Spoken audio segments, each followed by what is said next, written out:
Hello एमर्स, आज हम लोग आ गए हैं क्वाड्रेटिक इक्वेशन के अंदर वर्ड प्रॉब्लम पे बेस्ड क्वेश्चन लेके। ठीक है, तो सबसे पहले हमारा जो टारगेट है वो ये है कि एनसीईआरटी के सभी वर्ड प्रॉब्लम को सॉल्व कर देना। ठीक है, एनसीईआरटी ने कहीं भी अलग से क्या बोलते हैं, अलग से कोई एक्सरसाइज नहीं बनाई है वर्ड प्रॉब्लम के लिए। उसने क्या किया है कि हर एक एक्सरसाइज के अंदर, जैसे कि आप देख पाएंगे तो 4.1 के अंदर इसी तरीके से हिंदी और इंग्लिश ध्यान देंगे। सबसे पहली बात तो मैं यहाँ बता दूँ आपको कि हिंदी इंग्लिश दोनों को आपको समझते हुए चलना है। जैसे 4.1 में यहाँ भी है, देखिए 1 2 3 4 5 मतलब 4 क्वेश्चन यहाँ पे है हिंदी में, और उसी तरीके से इंग्लिश में भी वही सेम कहानी चल रही है। तो यहाँ भी वर्ड प्रॉब्लम दिए गए 4.1 एक्सरसाइज में। ऐसे ही आपको 4.2 एक्सरसाइज में मिलेंगे, ऐसे ही 4.3 एक्सरसाइज में मिलेंगे। तो हर एक्सरसाइज में वर्ड प्रॉब्लम दिया है, लेकिन हम क्या कर रहे हैं, हम अलग से वर्ड प्रॉब्लम को क्या करेंगे, सॉल्व करेंगे। अलग से मतलब केवल बारी बारी हर एक्सरसाइज से वर्ड प्रॉब्लम को सॉल्व करेंगे। ठीक है, तो चलिए सबसे पहला हम स्टार्ट करते हैं। 4.1 में जो सबसे पहला एक्सरसाइज का पहला वर्ड प्रॉब्लम दिया गया है वो ये है कि the area of a rectangular plot is 528 metre square, the length of the plot in metres is 1 more than twice its breadth, we need to find the length and breadth of the plot. ठीक है, और same कहानी को हिंदी में भी बोला गया है। हिंदी में बोला गया है कि एक आयताकार भूखंड का क्षेत्रफल 528 मीटर स्क्वायर है, क्षेत्र की लंबाई मीटरों में, चौड़ाई के 2 गुणों से 1 अधिक है, हमें भूखंड की लंबाई और चौड़ाई ज्ञात करनी है। तो ये क्वेश्चन क्या है, अब देखिए दोनों में आप लोगों ने देख लिया, अब मैं अपने भाषा में इनको समझा रहा हूँ। ठीक है, तो इन दोनों बुक को मैं यहाँ से हटा दे रहा हूँ। ठीक है, इन दोनों बुक को यहाँ से हटाइए और ध्यान से सुनिएगा। क्वेश्चन ये है भाई कि एक रेक्टेंगुलर प्लॉट है। क्या है, रेक्टेंगुलर प्लॉट है। अब रेक्टेंगुलर प्लॉट मतलब आयताकार, तो आयताकार मतलब एक आयत, सिंपल बात है। रेक्टेंगुलर का मतलब क्या होगा, रेक्टेंगल। ठीक है, और रेक्टेंगल की प्रॉपर्टी क्या होती है, एक आयत की प्रॉपर्टी क्या होती है। अगर आयत की प्रॉपर्टी की बात करूँ तो कैसा होता है, तो आमने सामने की भुजाएं क्या होती हैं, बराबर होती हैं। मतलब अगर मान लो यहाँ से लेके यहाँ तक मैंने इसको L माना है, तो यहाँ से यहाँ तक अगर मान लो मैंने B माना है, भाई ये लंबाई और ये क्या है, चौड़ाई है। तो ध्यान देंगे कि ये अगर L है यहाँ से लेके यहाँ तक, तो इसके जस्ट सामने भी क्या होगा, L होगा, यानी ये वाली भी लंबाई क्या होगी, L होगी। और ये अगर चौड़ाई भी है तो इसके सामने वाली चौड़ाई भी क्या होगी, B होगी। इसी को हम लोग क्या बोलते हैं, रेक्टेंगल बोलते हैं। ठीक है, ये क्या कह रहा है, सबसे पहली बात इसने ये बोली है कि इसका जो एरिया है, किसका, इस रेक्टेंगुलर पार्क का एरिया यानी क्षेत्रफल, यानी आयत का जो क्षेत्रफल है वो कितना है, 528 मीटर स्क्वायर है। तो जो लिखा है उसको मैं लिख दे रहा हूँ। लिखा है आयताकार भूखंड का क्षेत्रफल is equal to 528 metre square, यानी area of rectangular park is 528 metre square. ठीक है, यानी एरिया दे दिया है इतना। अब बताओ एरिया कैसे निकालते हैं, कितने लोगों को पता है कि आयत का क्षेत्रफल क्या होता है, यानी एरिया ऑफ रेक्टेंगल कैसे निकालते हैं। सर हमको पता है कि आयत का जो क्षेत्रफल होता है लंबाई गुणे चौड़ाई होता है। इस यानी ये जो वैल्यू दी गई है, यानी यहाँ पे जो बोला जा रहा है कि 528 मीटर स्क्वायर आया है, वो एक्चुअल में कैसे आया होगा, तो इस लंबाई और चौड़ाई का गुणा करने पर, है कि नहीं है। तो यानी यहाँ पे मैं लिख सकता हूँ L into B is equal to 528 metre square, हाँ या ना। यानी L इंटू बी की वैल्यू कितनी दे दी गई है, 528 मीटर स्क्वायर। अब देखिएगा क्वेश्चन यहाँ से चलेगा और आगे बढ़ेगा। तो क्वेश्चन में ये बोला गया है कि भैया जो क्षेत्र की लंबाई है, दैट मीन्स जो इसकी लेंथ है, किसकी, आयत की लेंथ, वो क्या है, वो चौड़ाई के 2 गुने से क्या है, 1 अधिक है। अब क्वेश्चन आया है अच्छे से, अब समझना ध्यान से। तो देखो ये बोल रहा है कि जो लेंथ है, क्या है, लेंथ मतलब लंबाई, वो क्या है, दूसरा पेन दीजिएगा, ये नहीं चल रहा है सही से।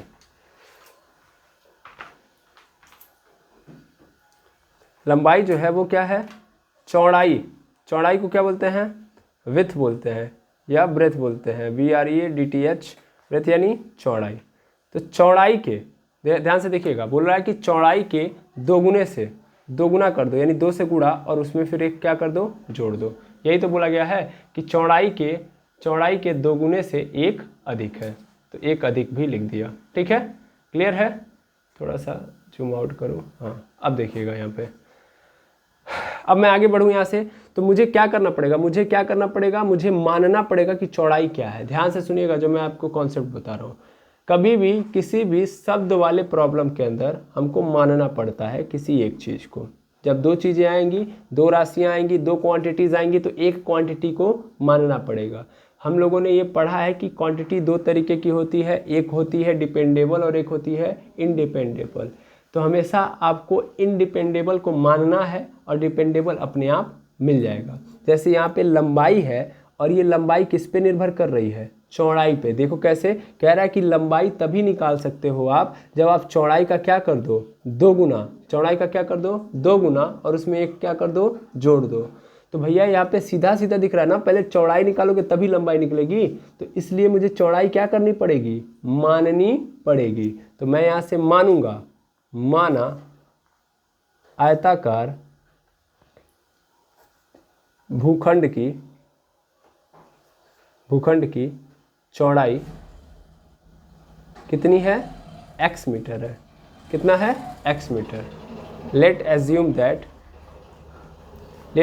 That breadth of rectangular park या plot is equal to x meter. ठीक है, तो जहाँ पे हमको दिख रहा है चौड़ाई की जगह पे मैं क्या ऐड कर दूंगा, x डाल दूंगा। तो डाल दो यहाँ पे, तो क्या होगा, तो यहाँ पे होगा L is equal to, length को हम किससे रिप्रेजेंट कर रहे हैं, L से। तो L इज इक्वल टू क्या हो जाएगा, 2 गुणे विड्थ था, विड्थ की जगह पे हमको क्या डालना है, x मीटर। क्या डालना है, x मीटर। तो यहाँ पे x डाल दो, x + 1 हो गया। अब क्या होगा भाई, L is equal to 2 into x यानी 2x + 1। तो क्या मिल गया हमको, L is equal to 2x + 1। क्या मिल गया हमको कि L की वैल्यू कितनी है, इतनी है। और ये विड्थ कितना है, विड्थ मतलब b कितना है, x है। तो जहाँ L दिखेगा वहाँ पे क्या लिखूंगा मैं, 2x + 1, और जहाँ पे विड्थ मिलेगा यानी b मिलेगा वहाँ पे क्या लिखूंगा, x। क्लियर है? अब क्या करना है, रखना है, आराम से रख देंगे। कहाँ पे रखना है भाई, यहीं पे रख देना है। कहाँ पे, यहाँ पे। ये रहा L की जगह पे क्या रख दूंगा, 2x + 1। ये रहा b की जगह पे क्या रख दूंगा, x। ठीक है, चलिए ठीक है। अब मैं यहाँ पे रखना स्टार्ट करता हूँ। चलिए देखिएगा, तो हमने ये देखा है कि L into B is equal to कितना होगा, L into B is equal to आ जाएगा 528 होगा। L की जगह पे क्या लिख दूंगा, 2x + 1 इंटू बी की जगह पे क्या लिख दूंगा, x बराबर 528। अब क्या कर लीजिए, गुणा कर दीजिए। 2x का मल्टीप्लाई x में हो जाएगा तो कितना हो जाएगा, 2x² + x का मल्टीप्लाई 1 में, तो x इज इक्वल टू 528। 528 को उठा के इधर कर देंगे तो कितना हो जाएगा, 2x² + x - 528 बराबर 0 हो गया। अब मुझे क्या करना है, तो ध्यान से देखेंगे यहाँ पे इसका गुणा इसमें होगा, तो 528 का गुणा 2 में करूँगा तो कितना आ जाएगा, 1056। कितना हो जाएगा, 1056। ये तो होगा, तो 1056 हो गया। यहाँ पे लिख देता हूँ 1056। अब क्या करना है, मुझे गुणा करके 1056 लेके आना है, और यहाँ पे माइनस है तो घटा के x के बगल में क्या है, 1 है, तो 1 लेके आना है। ठीक है ना, दैट मीन्स 1056 लेके आना है, 2 नंबर्स का मल्टीप्लाई करके, और फिर क्या करना है, माइनस करके मुझे 1 लेके आना है। तो चलिए देखते हैं क्या पैटर्न हम आजमा सकते हैं। सबसे पहला क्या हम करेंगे, हम लोग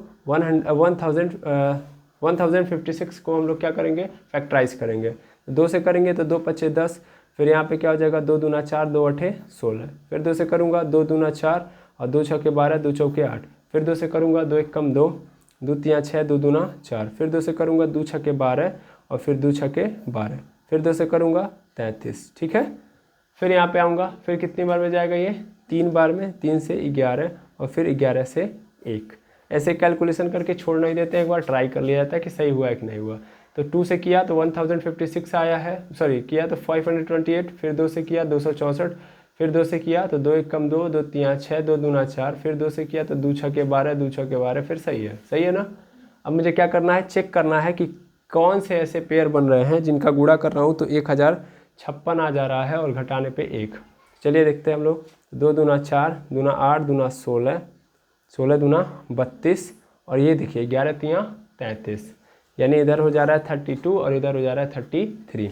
क्या मिल गया हमको? 32 इंटू 33, 32 इंटू 33 करूँगा कितना आ जाएगा? 1056। चेक कर लीजिए। और 33 में से 32 घटा दूंगा, क्या आ जाएगा? 1। खत्म, मिल गया ना?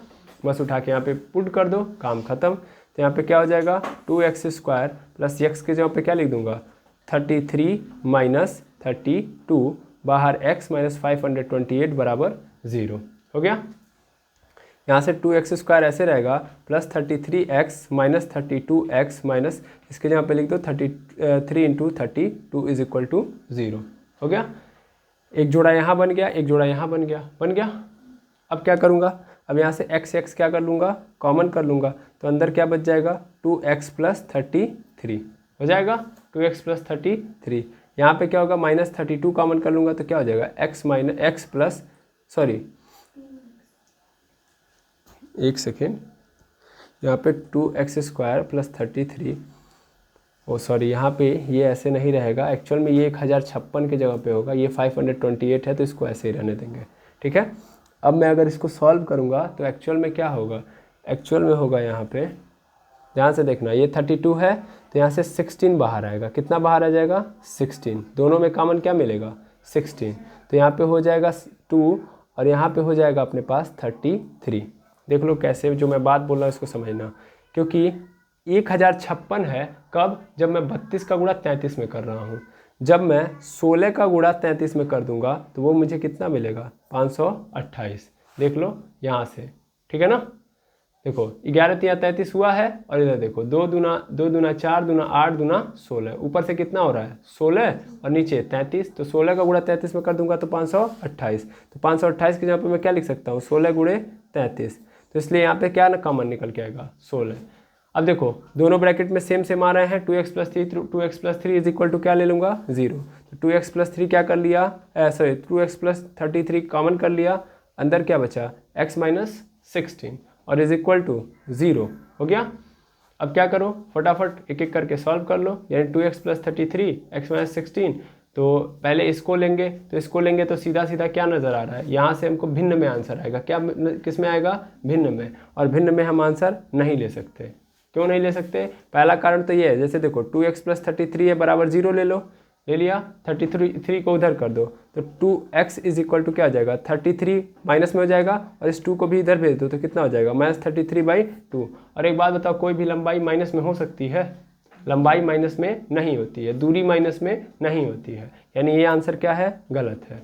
दूसरा आंसर तब लेता हूँ मतलब दूसरे तरीके से, तो x माइनस 16 बराबर 0, 16 को उधर कर दूंगा तो x की वैल्यू कितनी आ जाएगी? 16। ये कैसा आया है? प्लस में आया है, तो ये सही है कि नहीं है? यानी ये आंसर मेरा क्या है? सही है। अब x माना किसको था? x किसको माना था? चौड़ाई को ना। तो इसका मतलब क्या हो गया यहाँ से? इसका मतलब ये हो गया, यहाँ पे मैं नोट कर रहा हूँ, अतः यहाँ पे मैं लिख सकता हूँ चौड़ाई b इज इक्वल टू कितना हो जाएगा हमारे पास? 16 मीटर। कितना आ गया? 16 मीटर। और लंबाई यानी l की वैल्यू कितनी होगी? बताइए। लंबाई l इज इक्वल टू क्या था सर? वो था चौड़ाई का दोगुना यानी विड्थ का दोगुना करके एक ऐड कर दो, यही तो था। तो यहाँ पे ऐसे ही रहेगा 2 इंटू एक्स के यहाँ पे 16 प्लस 1, 16 2 जा 32 प्लस 1 और ये कितना हो जाएगा? 33।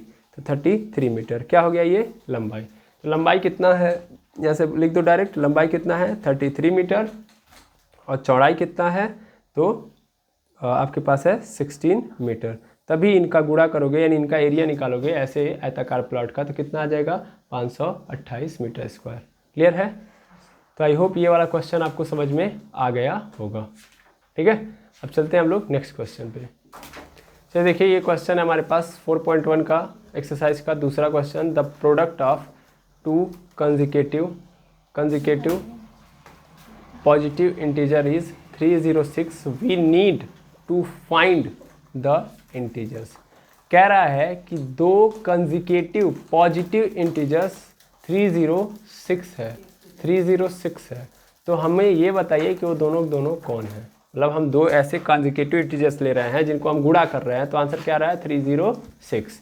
सेम कहानी हिंदी वाला क्या बोल रहा है? हिंदी में बोल रहा है कि भैया 2 क्रमागत धनात्मक पूर्णांकों का गुणनफल कितना है? 306 है, हमें पूर्णांकों को ज्ञात करना है। ठीक है, अब चलिए यहाँ पे बात करते हैं कहानी की आगे की ओर। तो सबसे पहले हमारे पास जो बात लिखी गई है वो अपनी भाषा में हम देखते हैं वो बात क्या है। तो ये बोला जा रहा है कि दो पूर्णांक हैं और वो भी कैसे हैं, दो क्रमागत पूर्णांक, यानी टू कंसेक्यूटिव इंटीजर्स।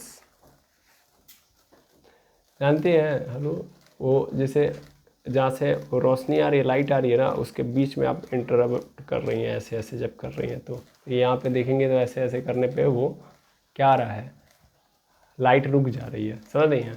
तो आ रहा है जा रहा है तो डिस्को लाइट जैसे फील आ रहा है।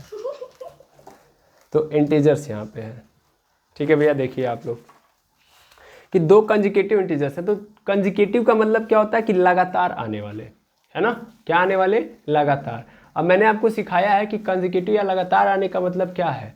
जैसे मान लीजिए अगर हमसे बोल दे कि ये बताओ कि दो लगातार आने वाले प्राकृतिक संख्याएं क्या होंगी। प्राकृतिक संख्या का मतलब जो हम गिनते हैं नंबर, ठीक है। तो जो लगातार आएंगी, जैसे हम गिनेंगे तो क्या गिनेंगे, एक गिनेंगे, दो, फिर तीन, फिर चार, फिर पाँच। तो देखिए एक के बाद क्या आ रहा है, दो, दो के बाद फिर तीन, तीन के बाद चार, चार के बाद फिर पाँच। क्या ये लगातार है कि नहीं है, क्या इसमें बीच में कोई गैप आया है, नहीं आया है। तो इसका मतलब ये क्या है, लगातार है। और लगातार है इसका मतलब इसको हम लोग क्या बोलेंगे, क्रमागत, यानी इंग्लिश में इसी को बोलते हैं कंसेक्यूटिव। आया समझ में। तो कंसेक्यूटिव का मतलब लगातार आना।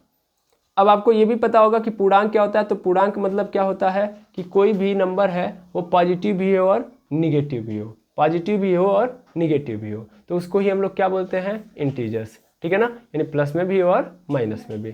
तो अगर मान लो यही प्लस वाला मैं ले लेता हूँ तो क्या नज़र आ रहा है, यहाँ से ये नज़र आ रहा है सर कि एक के बाद ये लगातार आ रहा है, और लगातार आने का मतलब कंसेक्यूटिव है। अब देखिए प्रॉपर्टी क्या है लगातार आने की, किसी भी इंटीजर्स की या किसी भी प्राकृतिक संख्या की या किसी भी क्या बोलते हैं पूर्ण संख्या की।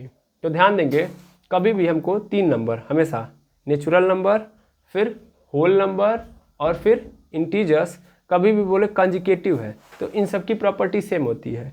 इन सब में अगर मान लीजिए पहला नंबर है तो इस पहले नंबर में जब मैं एक ऐड कर दूंगा तो मुझे तुरंत दूसरा वाला मिल जाएगा, ठीक है ना। देखो यानी यहाँ से फिर दूसरे के बाद मैं चाहता हूँ कि तुरंत इसके बाद कौन सा क्रमागत आएगा, तो मुझे क्या करना पड़ेगा, एक जोड़ना है। फिर तीन के बाद चार कब आएगा, जब मैं एक जोड़ूंगा। तो यानी देखा जाता है तो प्राकृतिक संख्या, पूर्ण संख्या और पूर्णांक के अंदर ये प्रॉपर्टी पाई जाती है कि वो क्रमागत होने का मतलब है कि उनके बीच में कितने का गैप होगा, एक एक का। कितने का गैप होगा, एक एक का। तो अगर सपोज कर लो कि मैं अपने मन से पहला कोई भी एक नंबर मान रहा हूँ यक्स, तो दूसरा वाला क्रमागत संख्या क्या होगा, x+1। यही तो बात होगी, है या ना। समझ पा रहे हैं, नहीं समझ पा रहे हैं। अब क्वेश्चन वाले ने ये बोला है कि तुमने दो क्रमागत पूर्णांक ले लिए तो इन दोनों का क्या कर दो, गुणा कर दो। क्या कर दो, गुणा। तो जब गुणा कर दोगे तो आंसर क्या आ जाएगा, 306। क्लियर है, हाँ या ना, बिल्कुल। अब कुछ करना नहीं, देखो मैंने यहाँ पे माना नहीं है, आप खुद मान सकते हो कि माना पहली क्रमागत पूर्णांक संख्या क्या होगी, x है, तो दूसरी वाली क्या हो जाएगी, x+1। इसी को इंग्लिश में भी हम लोग यही बोलेंगे। यहाँ पे इसने क्या बोला है, प्रोडक्ट, प्रोडक्ट का मतलब गुणा होता है, तो गुणा कर दिया इन दोनों का।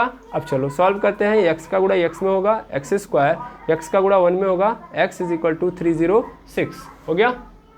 अब सॉल्व करते हैं हम लोग, सॉल्व किया जाए तो देखिए 306 को उधर बुला लेते हैं, तो x² + x - 306 = 0। यहाँ पे क्या होगा, मुझे घटा के क्या लेके आना है, 1 लेके आना है, और गुणा करके 306 306, क्योंकि x² के बगल में 1 है तो 1 से गुणा करूँगा तो 306 ही तो आएगा। तो चलिए 306 का हम लोग क्या कर लेते हैं, फैक्टराइजेशन। 306 का फैक्टराइजेशन करते हैं। तो सबसे पहले 2 से जाएगा, 2 × 1 = 2, फिर इसके पास गया 2 × 5 = 10, 2 × 3 = 6, यही होगा, बिल्कुल। अब इसके बाद देखते हैं इसको कौन काटेगा, तो 3 काटेगा, 3 × 5 = 15, 3 × 1 = 3, फिर कौन काटेगा, 3 से कटेगा 17 बार में, और फिर क्या हो जाएगा, 17 × 1 = 17 हो गया। अब मुझे क्या करना है, मुझे ये देखना है कि कितने का गुणा करने पे, मतलब कितने का गुणा करने पे 306 आ रहा है और घटाने पे उन्हीं दोनों नंबर को 1 आ जा रहा है। तो देखो 2 × 3 = 6, 6 × 3 = 18, 2 × 3 = 6, 6 × 3 = 18, और नीचे क्या है, 17। इसका मतलब 18 का मल्टीप्लाई 17 में कर दूंगा, 306 आ जाएगा, और 18 में से 17 को घटा दूंगा तो क्या आ जाएगा, 1। यही तो करना है यहाँ पे। चलो रख दो यहाँ पे, तो x² प्लस यहाँ पे हो जाएगा 18 - 17, x माइनस यहाँ पे 18 × 17 = 0। ठीक है, अब चलो सॉल्व करो इसको, तो ये हो जाएगा आपका एक्स स्क्वायर प्लस 18 का मल्टीप्लाई एक्स में 18x minus 17x minus 18 into 17 is equal to 0। ये एक जोड़ा बन गया, ये एक जोड़ा बन गया। अब यहाँ से x और x कॉमन ले लो, तो यहाँ पे x कॉमन ले लिया तो अंदर बचेगा x प्लस 18 माइनस 17 यहाँ से कॉमन ले लो तो क्या बच जाएगा x plus 18 is equal to 0। अब देखो यहाँ पे ध्यान से देखें तो x प्लस 18 यहाँ पे, x प्लस 18 यहाँ पे, तो यहाँ भी बाहर कर लूँगा x प्लस 18 और अंदर बच जाएगा x minus 17 is equal to 0। अब यहाँ से बारी बारी ले लो इसको और इसको, मतलब बारी बारी लेता हूँ मैं। सबसे पहले मैं इसको लूँगा तो x plus 18 is equal to क्या हो जाएगा 0 हो जाएगा। 18 को उधर फेंक दो तो क्या आ जाएगा हमारे पास, तो वो आ जाएगा x is equal to, plus में था इधर आएगा तो माइनस में, तो x की वैल्यू यहाँ पे कितनी आ गई -18। अब इसी तरीके से इसको भी लूँगा तो क्या होगा, तो वो हो जाएगा x minus 17 is equal to 0। 17 को उधर फेंक दो तो x की वैल्यू कितनी आ गई 17। तो एक मेरे पास क्या आया है -18 और दूसरा क्या आया है 17। अब क्वेश्चन है कि कैसे मैं कौन सा अपना वो दो नंबर मानूंगा, क्योंकि यहाँ भी x है और यहाँ भी x है, और हमने माना है कि पहली संख्या क्या होगी x होगी और दूसरी x प्लस 1। तो मैं सबसे पहले इसको मान लेता हूँ अपनी संख्या, ठीक है ना, पहले इसको मानता हूँ। मानूँ तो मैं मानूंगा यदि, तो मैंने माना था कि फर्स्ट इंटीजर्स जो होगा वो क्या होगा x होगा, फर्स्ट इंटीजर्स क्या होगा x होगा। अब x की जगह पे मेरे पास क्या आया है -18, तो रख लो -18। अब क्या आ रहा है सेकेंड इंटीजर, तो देखना सेकेंड इंटीजर्स क्या होगा, सेकेंड इंटीजर x प्लस 1, यही तो होगा। x की वैल्यू कितनी है भाई, x की वैल्यू है -18 प्लस 1, तो घटा दूंगा तो कितना हो जाएगा, देखो -18 में से 1 घट जाएगा, कितना बच जाएगा -17। ठीक है, तो इसका मतलब -18 को गुणा -17 में कर दूंगा तो मुझे आंसर क्या मिल जाएगा 306। कोई दिक्कत है नहीं, करके भी चेक कर लो, माइनस का गुणा माइनस में करोगे प्लस हो जाएगा और 18 का गुणा 17 करोगे कितना आ जाएगा 306। समझ में आ रहा है, हाँ या ना आ रहा है, गुड। इसी तरीके से अब अगला नंबर में क्या ले लूँगा 17, क्या ले लूँगा 17। तो उस कंडीशन में क्या होगा देखना, मैं यहाँ पे बता दे रहा हूँ, यहाँ पे देख लीजिएगा कि मान लेता हूँ कि फर्स्ट इंटीजर जो है, फर्स्ट इंटीजर मैंने माना था क्या, फर्स्ट इंटीजर माना था x है, तो x की वैल्यू कितनी आई है 17 आई है ना। आज सेकेंड इंटीजर लूँ तब second integer is equal to क्या था x प्लस 1, तो x की वैल्यू कितनी आई है 17 प्लस 1, तो 17 और 1 कितना हो जाएगा 18, तो भी आंसर वही आ रहा है।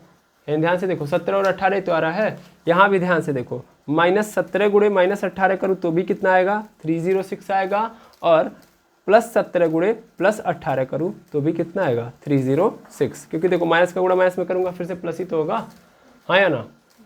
तो यानी चूंकि ये इंटीजर्स था तो माइनस में भी एक्सेप्टेबल है और प्लस में भी एक्सेप्टेबल है, तो यानी ये दोनों आंसर हो सकते हैं, ठीक है ना। -17 और -18 भी हो सकता है, और दूसरा क्या हो सकता है +17 और +18। क्लियर है, तो इस क्वेश्चन का आंसर ये पूरा हो सकता है। तो इस तरीके से 4.1 एक्सरसाइज का दूसरा क्वेश्चन भी आप लोगों ने कर लिया। अब चलते हैं नेक्स्ट क्वेश्चन करते हैं तीसरा।